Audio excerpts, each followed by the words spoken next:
avoir. Ow!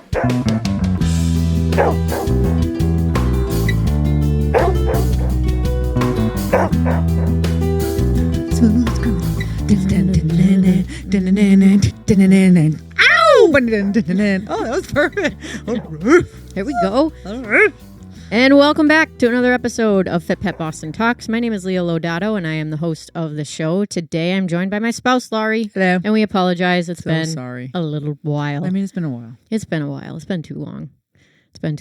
It's tough to prioritize a podcast simply because it takes time to sit down and talk to each other and produce everything and get it out there. So we do this project for fun. If you've been following along, thank you so much. Feel free to like, subscribe, and then share the podcast with friends. Helps more people hear it. We mostly stick to dog training and handling content, although we do go off on tangents. I think many of you who listen might know us personally. And I think there are some of you who are listening that don't know us personally, but think we're a gas. So thank you for thank you for your feedback and for your listening ear. But we very much appreciate it.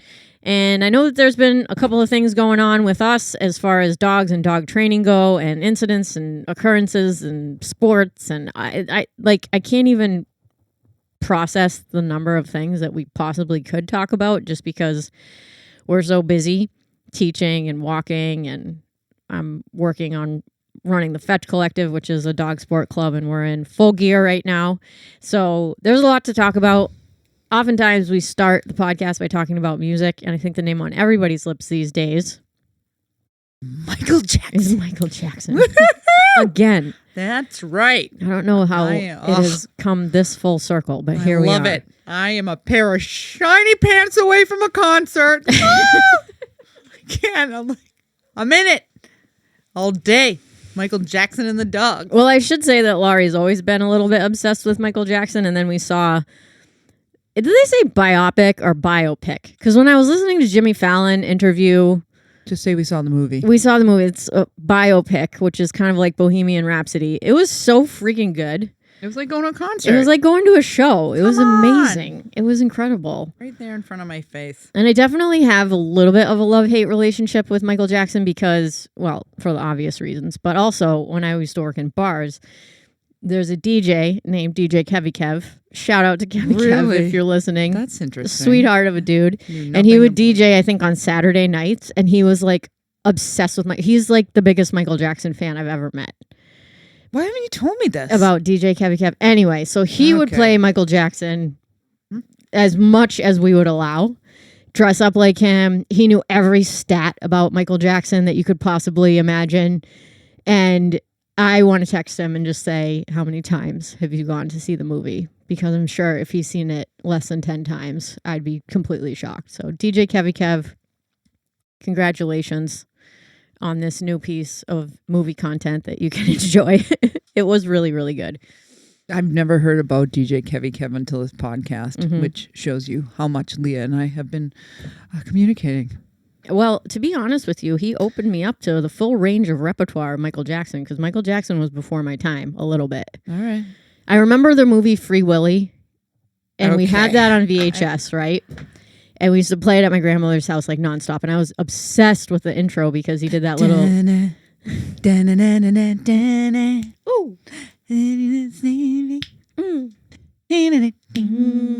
they don't need this. But really... Everyone's taking control of me. A little sad that you think of Michael Jackson and you think only of Free Willy. Well, I think it was just on repeat. Which, let's just review that name now that I'm an older individual. Free Willy. Okay. Well, it's catchy. Yeah, it's catchy, all right. You remember it. Anyway, he had this music video. I remember asking my dad about Michael Jackson. And my dad is like the furthest thing from the guy that knows anything about pop culture. And I remember him telling me like, oh, that guy's got a terrible life. I'm like, what do you mean? I'm probably like 8 or 9 years old. And he's like, he can't even go anywhere without people trying to rip his clothes off. He's so famous. And so all growing up, I thought being famous was like this horrible thing that people had to endure if they were famous. And then come to find out as an adult, it's like he had an incredible amount of fame, because we were talking about other musicians that were in that realm. And I'm not sure if like Dolly Parton's fans would go nearly as crazy if they came in contact with her. Dolly Parton's fans are not ripping her clothes off. Right, Leah. but she, to me, like, she has that level of fame. No. You don't think so? No. What about like Elton John? I think no. I think Queen and Prince and Michael Jackson. Yeah. The Beatles, Elvis Presley, crazy Presley. fan bases. Yeah. Crazy. It's crazy. But anyway. My mother, the only thing she said about Michael Jackson, I don't understand why he has to grab himself so much. Okay. Dad, I was making sure it's still there. I know it's like, when I think of these things, I just think, wow, look how I was molded. You know, besides my mom telling me she drank beer every day. Never drinks beer. But she drank it when she was pregnant because she thought that was a good idea. Well, now look at me. You're fine. 2 brain cells fighting for their life. Lori, stop it. Anyway, things have been going on with us. Obviously, we're busy walking dogs. I walk dogs, training dogs, doing private lessons, group classes, things of that nature. Some interesting occurrences that have happened recently. My little dog Ruben and I were on a hike last week, exactly a week ago today, and he came face to face with a coyote. It's Coyote Ugly. Yeah. Coyote Ugly. Literally, Leah's version.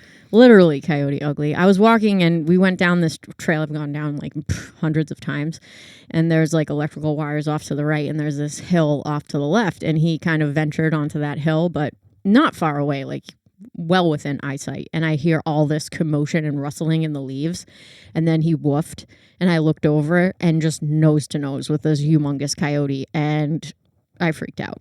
I started screaming, and Ruben came right back to me, and the coyote walked right in front of me down to the electrical wires, and there was another coyote staring at us. He's like, Cheryl, come up, look what we saw. Look at this. There's a mutt. Let's go together. Yeah. There's a woman screaming. This is the day Leah does not have any of her shit on her. There is no taser to be found. There is no spray. She was nothing. Out calooping, raw having dogging a day. It. Yep. Meanwhile, Cheryl and Frank, we're checking out Ruben. Yeah. So I leashed him and I turned around and walked the other way, and those two escorted me right out of the place. I was like, what? Followed her the whole way. Are you kidding me? How do I find out? I get a text. Yeah. I'm on my way home. Ruben got into it. Not a mark on. I mean, God was watching out for me because that coyote could have easily just engaged. Much larger than Ruben, for sure. But luckily, Ruben is like a very primal dog, and I think he picks up a lot of cues that some dogs wouldn't. And he bailed immediately. He was not he was not interested. He's like, this is above my pay grade. And then on top of it, so he has this interaction with the coyote, comes back to me, I leash him up, and then as we're walking away, I'm looking back and there they are. And I'm looking back and there they are. I'm like, oh shit. So I start running, and that's when Ruben puts his hackles up and starts barking and acting like afraid. He's like, oh shit, she's seriously? Worried. You're a little behind. Yeah, let's go over the text message. You get that nice story here on the podcast. This is the text I get. Fuck me, Ruben got into it with a coyote. He's okay, I think. Okay. My text back. What the fuck? This is like, there's no context. There's no phone call. Ruben got into it. I thought I was just I didn't even know it was going to walk it. Yeah, he was fine. I know. I thought he was going to be shredded. No, he was like I said, always I on got a Sunday. so lucky. I know. And that morning, early in the morning, I had done a class with a newer client, and we had her dog off leash, dragging a line, but off leash in the wood, same exact trail, Lori.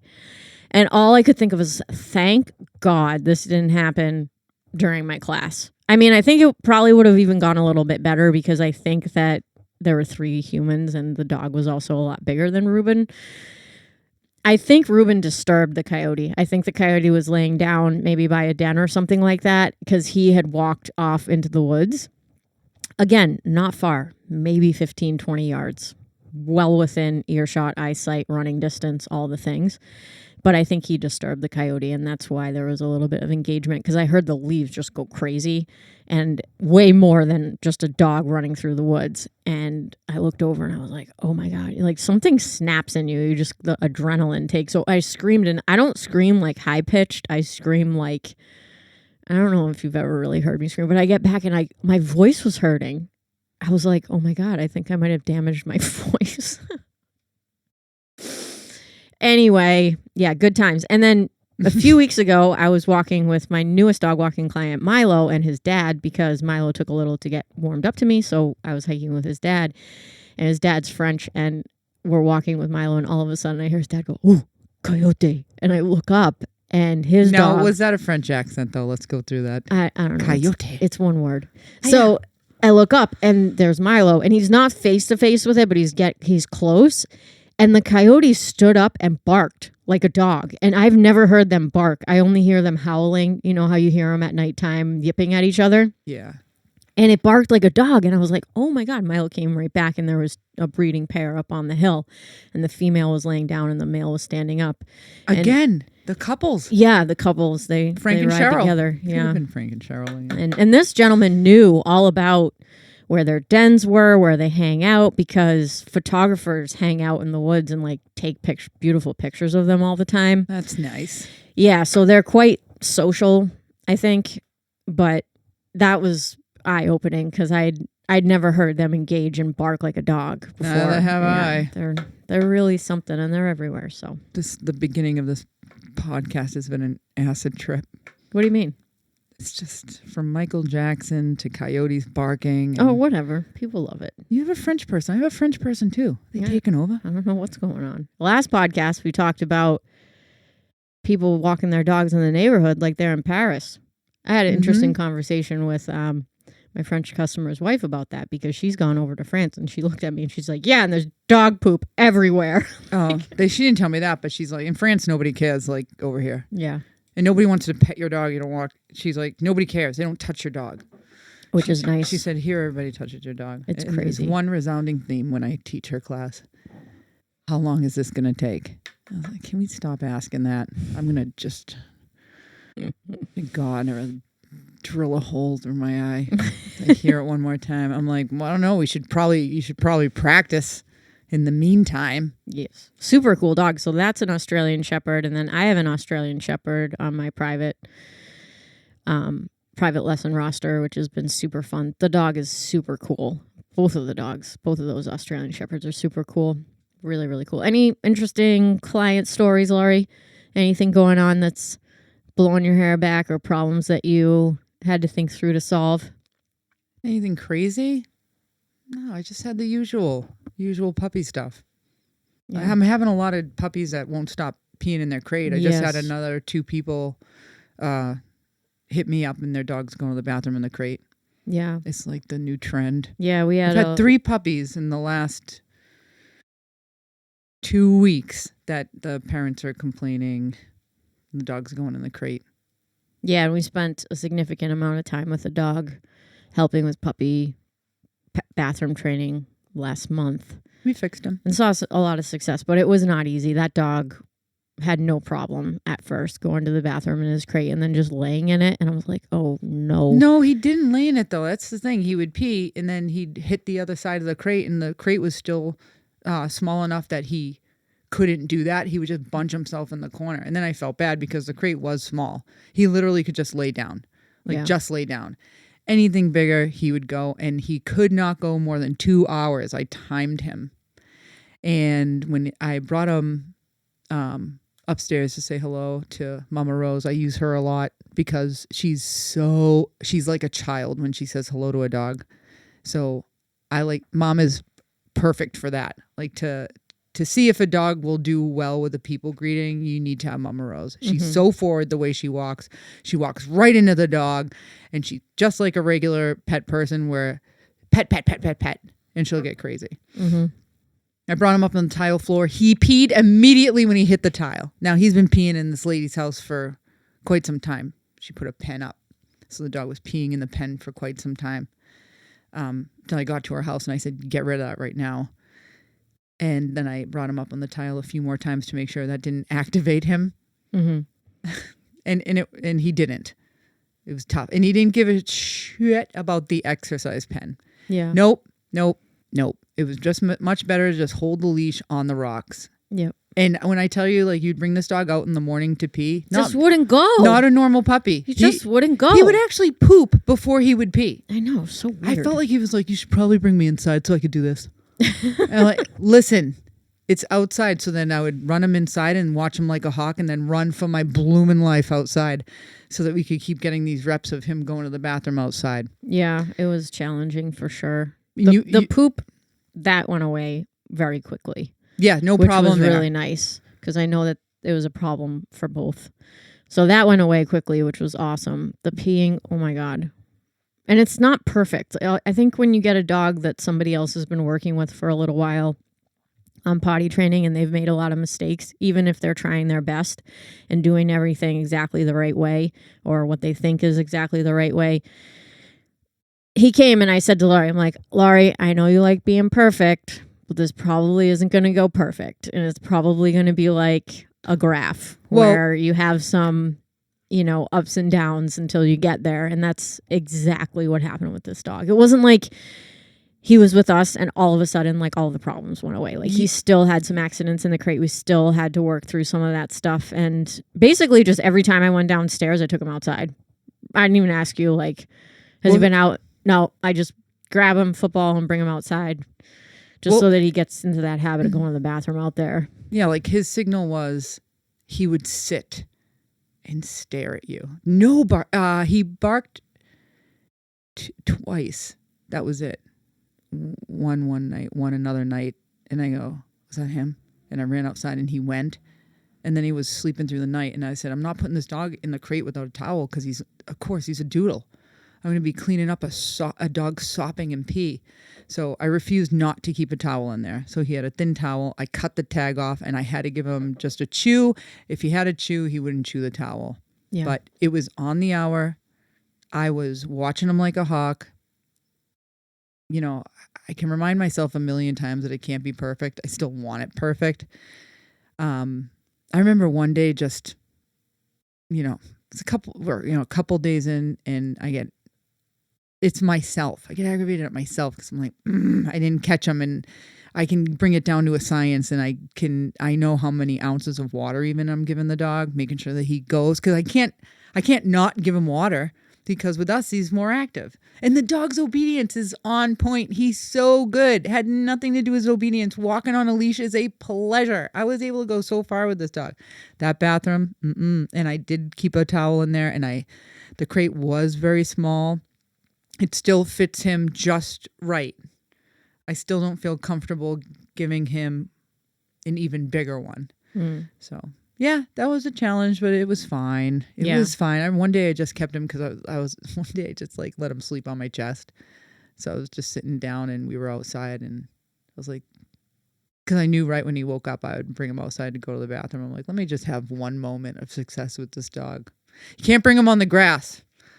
Yeah, no way. Mowing machine on Mamma the grass. mia. He's just, the nose is down and that's it. So stick to my rocks. Thank you very much. So that was it. Just a lot of, and then I have the Australian Shepherd, nipped a few people, coming through the,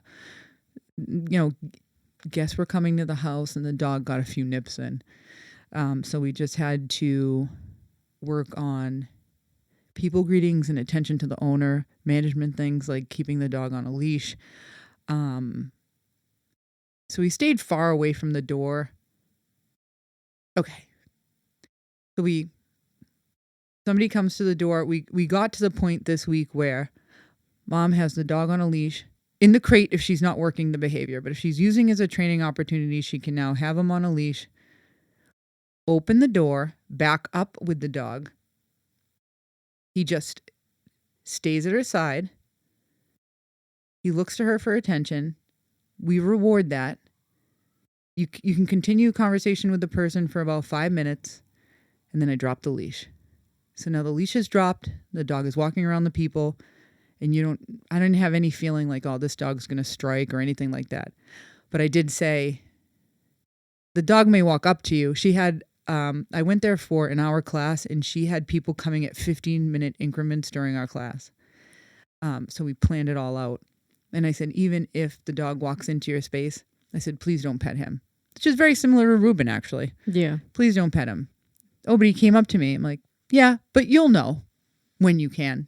Please don't put your face near him. And he was walking around just fine. He wasn't, I didn't think he was a threat. I didn't think he was going to jump up on anyone. I think that if they started maybe petting too long or scruffing him up, it's just and crazy get him going. How people pet dogs. Like even Auntie Nella, like Ruben is a great dog. My mom's sister. You can bring him anywhere. He doesn't care about people. It's like whatever. But if you start petting him like a character from a Disney movie, like over the head, back and forth, a lot, just too much, he can't take it. And if he feels like he can't get away, he just gets super anxious. And it's never gotten to the point where anything has happened. But I look at my dog and I'm just like, he freaking hates this right now. And unfortunately, that's how a lot of people pet dogs. Like, so we don't put him in that position, obviously. Yeah, we it's okay to ask people like, dude, take it easy. Like, I just don't. If I see somebody that's really heavy-handed, and there have been times where I had some relatives come to my house that I don't even bring my dogs up because I just can't trust how they handle dogs. I had just met Leah's dad, and this was it was the first time he met me ever. And Buddha was there, and he was in the van, and your dad went in full tilt. Oh yeah, like that's him scruffing up Buddha's face, and I said, "Oh, don't do that." And he just looked at me. Leah's dad. Why not? Who doesn't know me from? No, he didn't even say that. He's like, "Oh no." I mean, this was after we're married, and yeah. So he just like stepped back. I was like, "No, that's a lot for a Rottweiler." Like you reach into the van, and then you're scrubbing his face. And stop it. Yeah. So I do regulate people, even though Buddha's a very tolerant dog, and even during therapy visits, all of us, I think, are very attuned to how people are touching our dogs. You can't help it if the child is, throwing hands. You just make sure you remove your dog if they start to like get super stimulated and start like waving their hands in the air like those guys at the tires, the balloons. Do you know what I'm saying? Yeah, yeah. So if they start doing that, we pull back and then, okay, you ready? All right, we're going to say hi again. And then I always go for a side greeting. I make sure the dog's head is away from the person. I never want to set the dog up for petting where the dog is sitting right in front and looking up at the person's face, because then, chances are the dog's going to jump. So we don't like a full frontal hello, if you will. Yeah. Yeah. Yep. I had a little bit of a backslide with the little dog Coco that I walk 2 days a week. It's totally remedied now, but she is a dog I started working with in the fall because she was working with a different service that would pick her up for daycare. And when they would pick her up, she would run around the entire house. And then when they would corner her to put the leash on, she'd just get super snappy with them. So I've been working with her, and we just go on a 25-minute walk a couple days a week. And 3 weeks ago, I think, I walked in. It was a Wednesday, which was unfortunate because I only walk Tuesdays and Wednesdays. And she gave me the runaround to put the leash on. It was the first time in like months. And I was like, oh, crap. So we went back to crating her when I arrived. I put the leash on, take her out that way for a week or two. And then there was one time where she wasn't crated. And she ran upstairs into the third floor closet of these people's house. Oh, good. That's so helpful. I'm upstairs in their personal space, and I walk into the closet room, and she just walks right to me and lays down at my feet for me to put the leash on.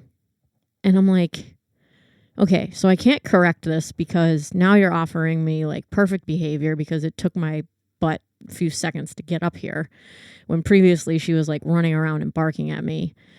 So I think that I have to do a little bit more training with her because, to be frank, when I'm a dog walker, right? I spend such a limited amount of time with this dog. Like, she would be a great candidate for a board and train where we could socialize her, put a bunch of obedience on her, train her, get her to play a little bit more enthusiastically, introduce her to all different types of people, like practice in different scenarios so she really gets it. But that's like not what I'm getting paid for. You know, I'm getting paid so she can go out with me and pee and poop and walk around the block. But we did, the next couple of times that I hung out with her, I was trying to encourage her to play a little bit, and she was getting a little playful, and she was, you know, doing some behaviors in play where I was like, okay, here's an opportunity for me to step in and say, no, I don't like it when you're doing that, which I think is important because it's basically what I need to be able to do when she gives me the runaround in the house. But if she's loose in the house and she decides to do that, I don't have a leash on her. I don't have any type of tool in order to, stop the behavior right away, aside from chasing her around and, hoping for the best. So I was a little discouraged by that, but a lot of improvement in the past couple of weeks. And she likes me. Like, that's the thing that just bugs me. It's like she'll act so, scared and nervous when she does go into that zone. But most of the time I walk into their house, like she walks right up to me and is like, hey, what's up? Let's go. Or you finally get the leash on. They're like, oh, hello. Oh, yeah. And then when she does act the fool, as soon as I put the leash on, she's like, oh, sweet. It's awesome. Like, now we can leave now. I'm like, what is going on in your brain? Yeah, I don't know what came over me. What is going on in your brain? You're getting taped too. They got cameras in the house. And you're like, When I was a dog walker way back when, I did not like it if the dog was hanging out in the parents' bedroom. I'm like, come here. I don't want to go anywhere near your parents' stuff. Yeah, I want to walk in the door, leash the dog, and get the hell out. Yeah. I don't want to spend any time inside this person's house whatsoever. Yeah, definitely. Yeah. I like to leash and go for sure. Yep. And that you are constantly being recorded, and everyone's got the doorbell. So what happens the other day, right? I'm going up for a home visit. I was hoping this lady was on the ball. We have been practicing greetings at the door forever and ever. Amen. I walk up and the dog slams the door. And I was like, this doesn't look like anything we practice.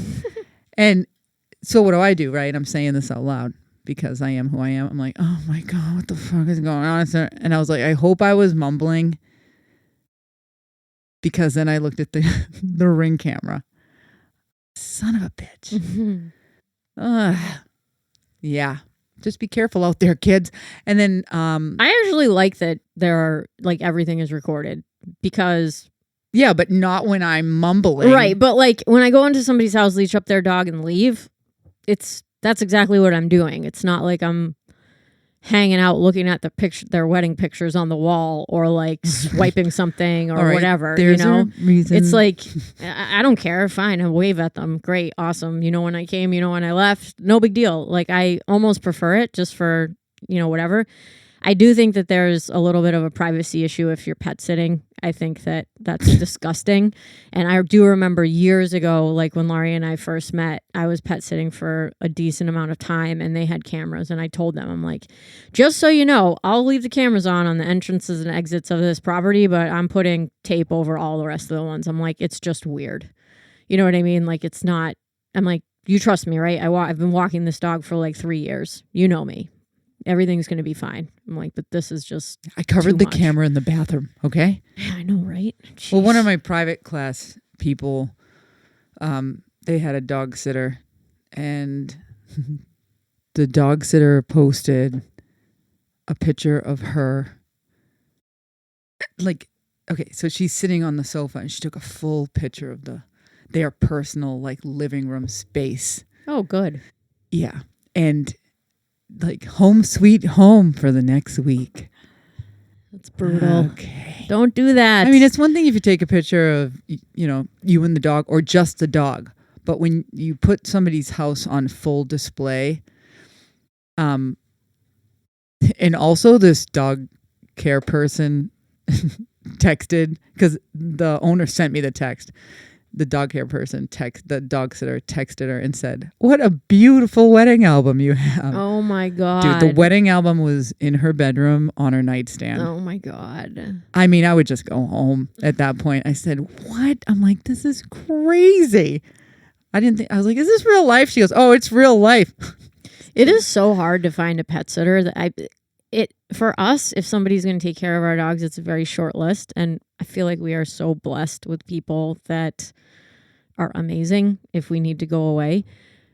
But if you're somebody that doesn't have community ties, you move somewhere and you didn't grow up there, or you don't go to church, or your kids aren't in school and you don't know people, and you're forced to use Rover or something like that for your work, anyone you can get recommendations. Yeah, it's brutal, and also, I think something people don't realize is there is a way to be an unhoused person and work continually utilizing Rover and get paid to live at rich people's houses in New York City and Winchester and Cambridge. Like, it's possible. It's actually very easy, especially if you're charging a reduced amount of money, or you don't care how much you're getting paid, or you'll do it for free because you don't have anywhere else to go. And when you go on Rover and you don't know the person, there's no idea. They can put anything in their bio. To me, it's so important. I would only pet sit for my dog walking clients because they knew me. I had a relationship with them. They knew that, I didn't have any type of ulterior motive. It's a less of a liability too when you're just with people that you know. Yeah, they know absolutely. about you. Yeah, absolutely. You're not just going into some stranger's house you don't know. I mean, yeah. I have a relative that has family in New York, and I saw them at a party, and they're like, "We'll pay for you to come to New York City and take care of our dogs." And I'm like, "No, I am not doing that. There's so many people that could take care of your dog in New York City." But they had a pet sitter and let their little Frenchie loose, and it got injured really badly. You know what I mean? Know that. Yeah. It's another story you didn't tell me. Yeah. I'll tell you more details off the air, but oh, sure. But yeah, it's a tough thing. And I think that knowing the person, knowing how they work with dogs, even if they're not a dog person, I think if it's somebody's son or daughter that's home from college and you know them and you trust them, that is so much better than just some random stranger from the internet. Despite how many great reviews they get or whatever, because you just don't know. You don't know the person. Oh, and you don't know other people's standards too. That's true.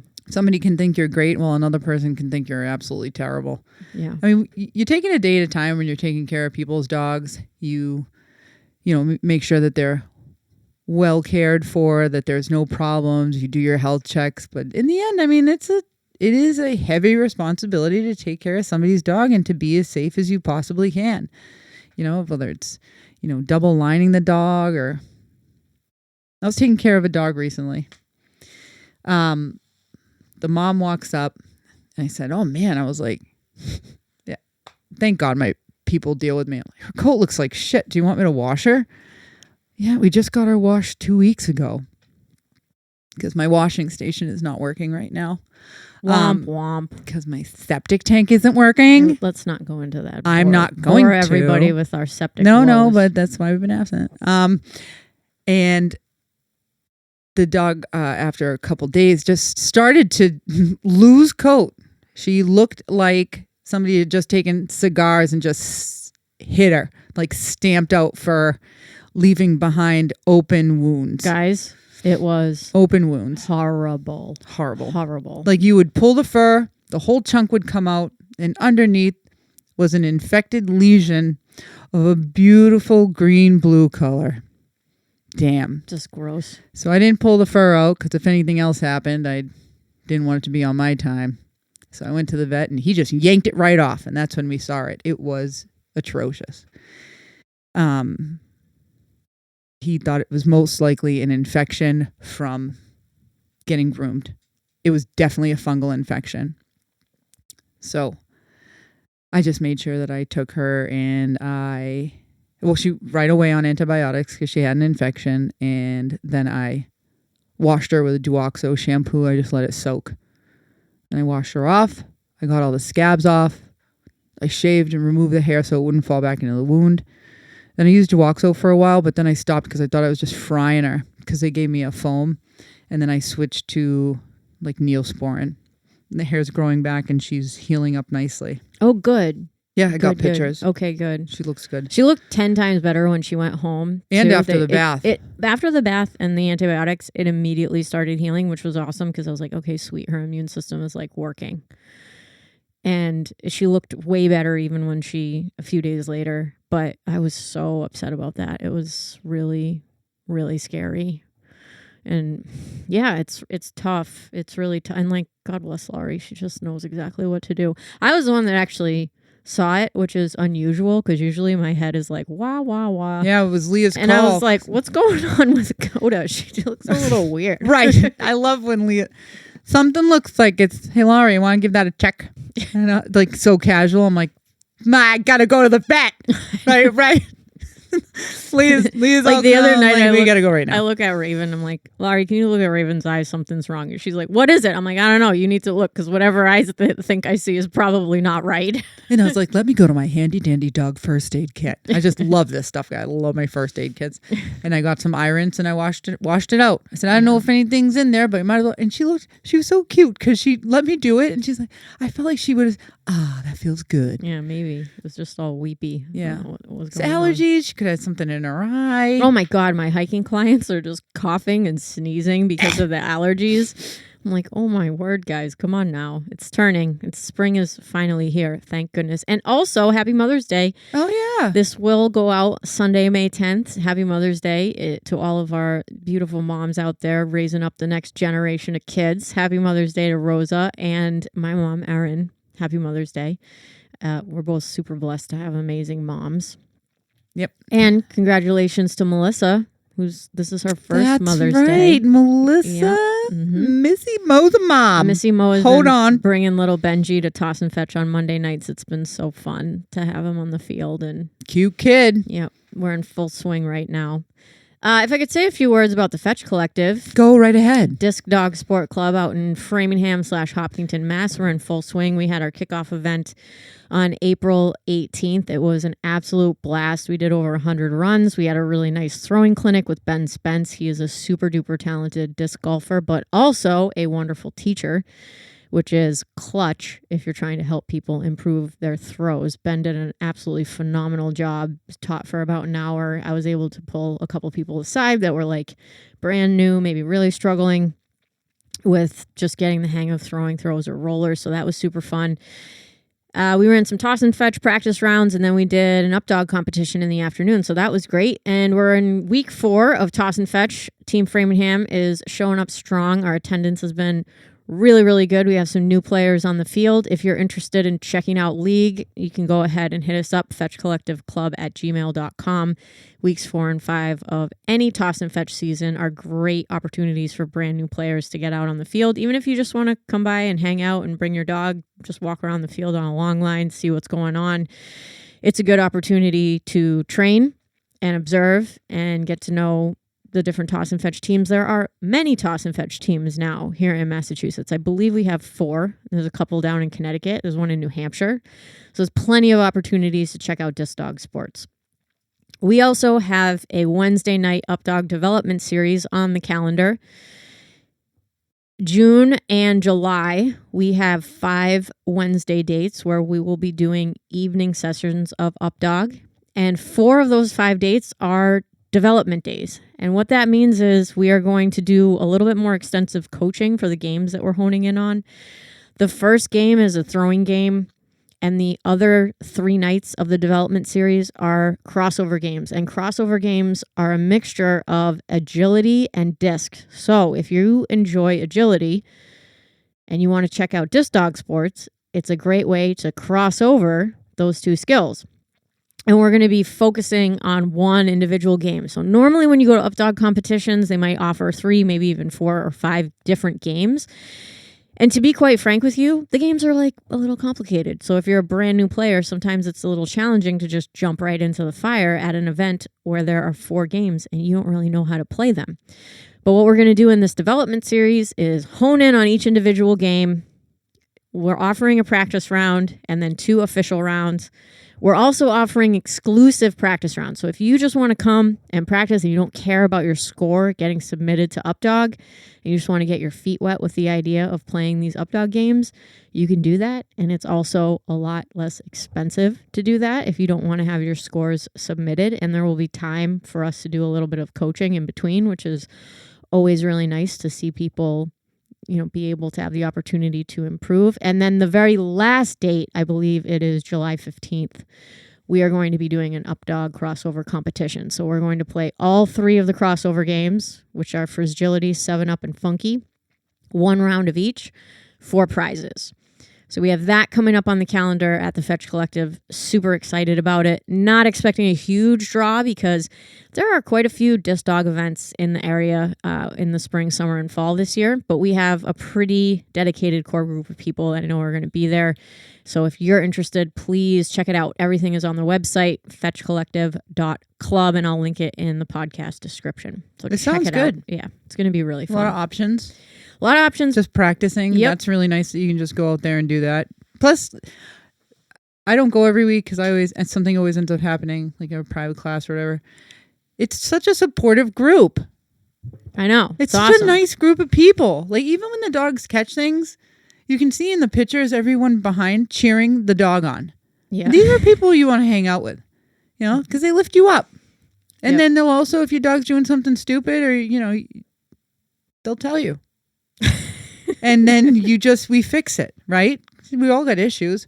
So I think it's nice to be able to have yay for you and what the hell. And then we fix it, right? That's all right. Yes. Having a low amount of ego on the team has been the greatest blessing because it's just messy, especially when you're first starting out. It's a messy thing. And having the support of people around you that have been doing it for a while is really crucial. And most of the time when you go to a competition, if you're new, nobody helps you because the weird thing about dog sports versus regular sports is the elites are lumped with the beginners. Whether you do AKC obedience, whether you do agility, whether you do disc dog sports, whether you do IGP, you go to IGP practice, right? And there's an IGP 3 dog, and then there's a dog like Raven who I'm just training for obedience. And we're in the same group. So there's me that has no experience, that just knows how to teach the obedience and needs to practice. And then a high-level competitor that's gone to nationals. Yeah. And we are together. And I don't expect that high-level competitor to be like, oh, hey, here's a tip for you. Because they're there to train their dog. And most of the time when people get into that level of competition, they're so focused on what they're doing and they've been through so much that I feel like they just black out. I mean, I remember I went to a USDDN competition in Connecticut last year and there was a fella named Andrew there. This is disc dog sports. And Andrew can throw the disc 40 plus yards in a little tiny narrow zone and get perfect scores with his dog. I mean, you're talking like elite level competitor. And my car's parked right next to his. And I'm like, oh, hey, Andrew, what's up? Hey, how you doing? If this was like basketball, like Andrew is in the NBA and I am in like the community pickup league, right? Like you'd never coexist with these types of people in different sports. And dog sports, because they're so small, you're there with the best sometimes. And you can't expect the best to come in and say anything really in terms of like helping, or there's no way they're there, And I think at our Toss and Fetch League, because it's the same people week after week, we're all at different levels of play. There are more opportunities for beginners to spread their wings a little bit and seek help if they want it. And some people don't, and that's okay. And we're not going to, coach people that don't want to be coached by any means. But if you are looking for it, it's available. And I do think that our club is unique in that way. And I'm very, very proud of that. And that's really because we have trainers that are on our team, people that are used to teaching and enjoy teaching and like helping out. And it just really adds to the vibes. It's a great group. I agree. Yep. So yeah, that's what's up. I don't know. Did you have anything else you wanted to add, Lori, on this impromptu little podcast extravaganza? No, well, I went to Marshall's last night. It's my favorite place to go. Yeah, I know. Laurie went on a date by herself last night, left me in the dust. I felt like I was free. I was eating dessert on my own in front of the TV. I haven't felt free in a while. So it's like, I'm going to go. Because I like to check out the toys there because they're so cheap, guys. And, you know. Okay, first talk about the socks.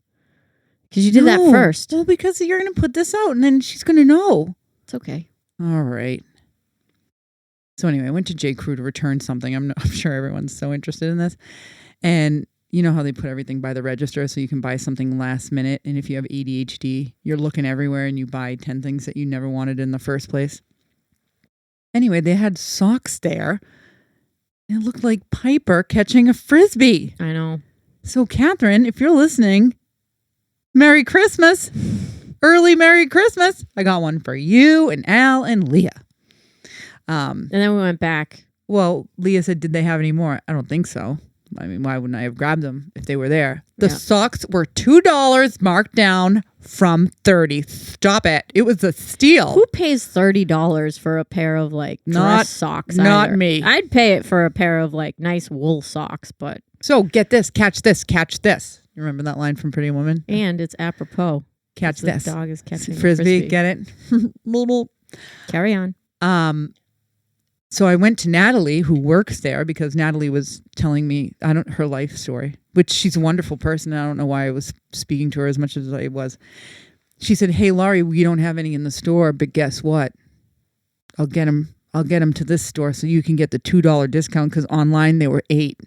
And I was like, "Well, they're $2 here." Now Catherine knows how much I spent on them, but it was a steal, people. Well, how often do you see socks with a dog catching a Frisbee? It's literally, it's Piper. It's Piper, her doodle, catching a red Frisbee. Stop it. So we went back and I bought. Because Leah's like, "Oh, man," was really mentioning it a lot at dinner. And I said, "Here's the deal. You wash the dishes and I'll go back to J. Crew and see what me and Natalie can pull off." So she got me 30 pairs of socks with doodles. I'm so excited. I'm sure that'll be a gift somewhere. Yeah, so if you can come to the Updog events and you get a personal best or something, you'll get a pair of some sweet, originally $30 J. Crew socks. How fancy will you be, really? Pretty fancy. So they're beautiful, and that was that. And then I went, when I had gone to Marshall's after, I saw a woman, and I'm in the dog section, and I look to my left. She's at the end of the aisle. And she is casually sniffing a chicken flavored Nylabone. The lady is sniffing it? The lady sniffing it. Oh my God, it was chicken flavored, so she was like sniffing it to see if it was chicken. It was subtle. It's like if it's really hot out and you just give yourself that one whiff under the armpit to see if you are going to make people disgusted by you. She was... I was like, I see what you're doing. And then she looked troubled, right? So what does she have in her cart, right? We got wipes, chews. Burt's Bees deodorizer. Yes. You know, oh my God. Yeah, they have all the special ones. Nature's Miracle spray for urine spots. I'm like, this lady's screwed. She's a new dog. She's a puppy.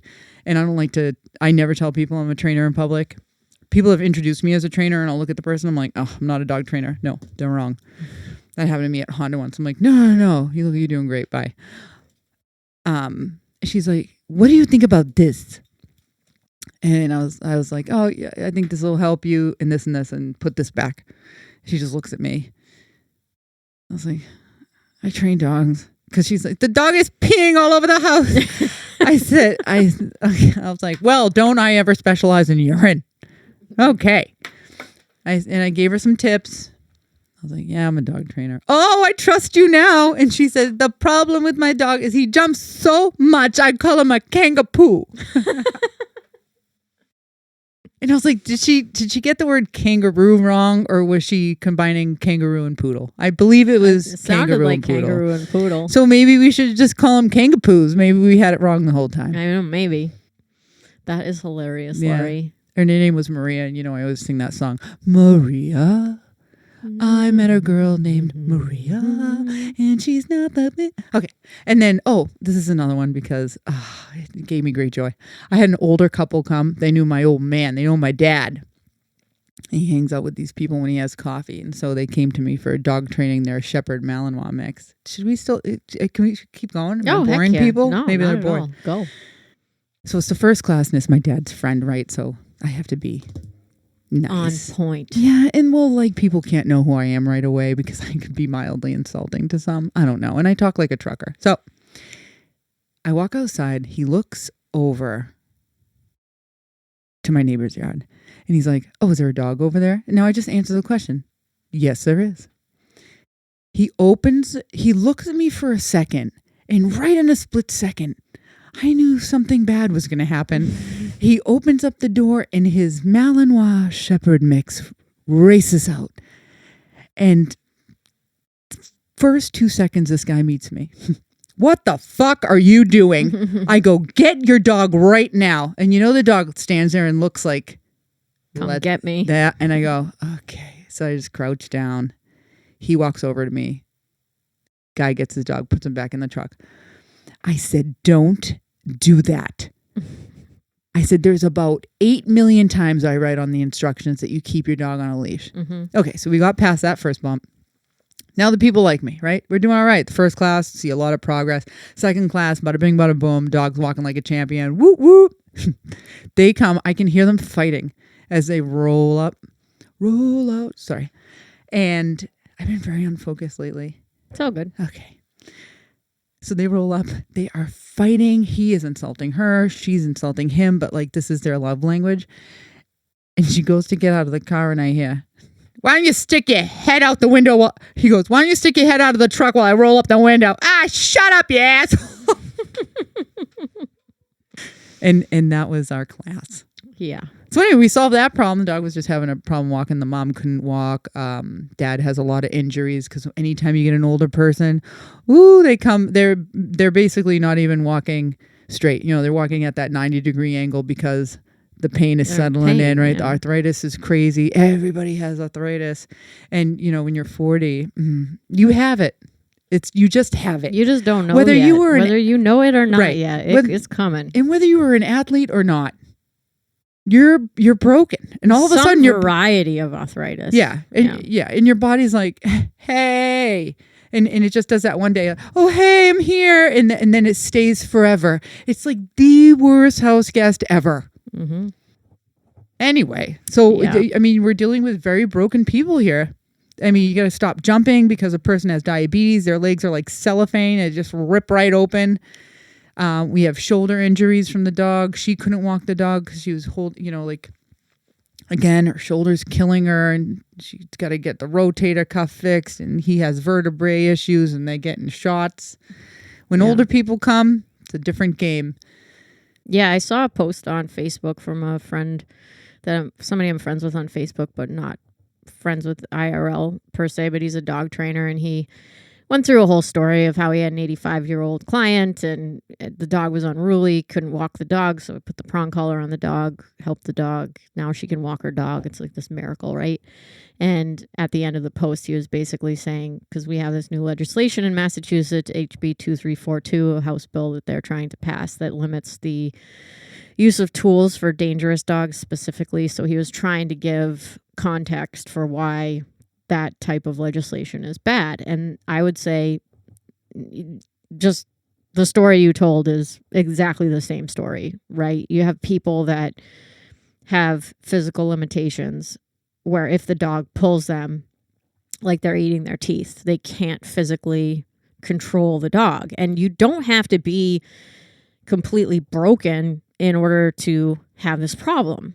Like Megan with Luca, who's been on the podcast before, Luca's humongous. And when she does a street walk with him, she comes over and we walk together and I put the flexi lead on his collar and she's holding the leash on the prong collar. And it's not because he's a dangerous dog. It's not. Like, we've been on many walks together and there's never been an issue whatsoever. But if he gets an idea in his head, even if it's as simple as like, I want to sniff this thing, and she doesn't have complete verbal control of him, like, she could be eating her teeth. I mean, she's my size. and he's huge. And the only argument from the other side is, well, you just shouldn't have that dog then. And like, that's total BS. If there's a tool that can help with the situation that is completely fair to the dog, that improves the quality of life for the dog and the quality of life for the human, to the point where the dog can go outside and run around and have fun and take a walk and do all the things that a dog should do, like taking that tool off of the table is just so freaking dumb. I can't even get my mind around it. So if you're listening and you haven't written the House Ways and Means Committee in the state of Massachusetts discouraging them from passing Bill HB 2342, please do a favor. Go online, send some emails. It takes about 5 minutes tops, and voice your opinion about that bill because it's a very terrible idea. This stuff is actually starting to nag me lately. Oh yeah, because so friggin' annoying. There's more and more legislation on dog stuff. Mm-hmm. And I feel like we all have to be very wise to it, contribute when we can. Because what if they start taking away everything? Yeah. What if they start taking away everything or putting all of these unfair or things that just won't work for a dog training facility or a dog boarding facility? Or a dog walker or a dog owner. Like, the dumbest thing you could possibly do is take away. They'll tell you where you can go, where you can't go. I mean, after a while, you're not going to be able to go anywhere. Yeah. You won't be able to enjoy nature. How you can train your dog. Like, it's just so limiting. And I think when I think about the dog training industry, for example, to me, all I worry about or pay attention to is legislation. Is taking away rights to train a dog how I see fit, depending on that dog. And I know right now, like in the broader scene of like the dog training industry with quotation marks, like there's so much conflict and controversy and back and forth and force-free versus balanced trainer. And to me, like none of that matters. None of that is my boss. Like I'm not accountable to any of the noise that's going on online. But I am very concerned with legislation. And if you're a balanced trainer, you're in an echo chamber. You think that because you have the philosophy and the skills that work, that everybody is just on board with balanced training. But that's not how it is. If you go on any random rescue page on Facebook and somebody asks a question about like, my dog's jumping on the counter, there will literally be hundreds of comments from force-free trainers offering absolutely terrible advice for fixing a problem like that. And then maybe you will get somebody that comes in the comments and says, you need to keep a leash on your dog and tell your dog no. You know what I mean? And then that person gets completely lambasted. So the greater public is not privy to all the things that we are as balanced trainers. So understand that, like, if there are laws that are going to get passed, there is no opposition unless you make your voice heard. There is no organization. Like, the IACP should be taking that place, because that, in my opinion, is what they were originally there for. And what's going on with the IACP right now is sinking their ship. They totally veered off course from sticking to protecting the rights of dog trainers, specifically balanced dog trainers, and they have stepped into piles of shit that is going to sink their ship. And there is nobody else out there, no other organization out there that is advocating for balanced dog training. There isn't. It doesn't exist. So it leaves it all up to us as individuals to voice our opposition when this stuff starts happening. That's the only way to do it. And it stinks because who has time for that? But everybody listening, if you're a balanced dog trainer or you've benefited from balanced dog training, has 5 minutes to go online, House Ways and Means Committee, email the state representatives because it's on the docket and there's been no movement on the bill since the spring. So we don't know when it's getting voted on. We don't know when it's getting heard. It's very difficult to get information about it. Email the representatives on the House Ways and Means Committee that are going to be voting on this bill and voice your opposition so that this does not go through. Because the other thing about this bill is the way that they are classifying a dangerous dog is a dog that has gone after a person, punctured a person, or any other animal. So that means your dog that goes after Mrs. White's cat or your dog that kills a chicken. They could be deemed as a dangerous dog, and you will be limited in the way that you are able to train that dog in order to make sure that whatever happened doesn't happen again. And to me, that is just absolutely asinine. So, again, nobody is coming to save us. Nobody. And these lobbies, the APDT, the American Veterinary Association, the Association of Behaviorists, all of they have a lot of money and a lot of power. And the only way to get anything done is to voice your opinion. That's it. There is no organization that is out there that is helping us at the moment, which is unfortunate, but it's the way that it is. Well, I really feel like the Association of Professional Dog Trainers is the largest and has the most money behind it, is the most widely recognized. I mean, I still have people that come to me and they say, absolutely not, no tools, nothing. And I said, okay, we're going to use a leash. Are you okay with that tool? They're like, we have that. But I have wanted to use tools on some dogs, and they just don't want it. It's because they consider, I mean, I know it will solve the problem, but they just won't do it. And and I'll meet you and I'll do the best that I can with what you're giving me. But the biggest voices are the most positive. Yeah, because that's what everybody wants to hear. It's what sounds good on paper. Yeah. Like nobody sees a family with like really well-disciplined kids, right? Like well-behaved kids, and says, oh, I wonder how these kids are so well-behaved in public. And you just know, like, well, their parents probably have some discipline and rules in the house. But nobody's going through and saying, well, you know, how do you punish your kids? Can you show me a video of how that looks? It's like, no, it's just, it happens in a second, and it's done, and we move on. And like, quite frankly, for training dogs, like that's kind of how I view it too. You know what I mean? Like, we're not sitting around like cracking dogs and making dogs miserable, that is not how any of this works. It's just a contingency. Like there are some behaviors that are off the table. Like you can't do that. Well, then, you know, when people say, oh, you can say no to your dog, we're at the point where people don't even feel comfortable saying no to their dog. It's crazy. They think that is abuse. It is not abuse to say no. Otherwise, you're going to have a dog at the end of the line that nobody wants to hang out with. I mean, one of my customers, she's banned her children from bringing the dogs over the house, and she has banned herself from going to their house. She said she walks in, the dog is sliding across the counter, jumps up on the counter, jumps up on her, and she's fragile. And she just got, she has osteoarthritis now.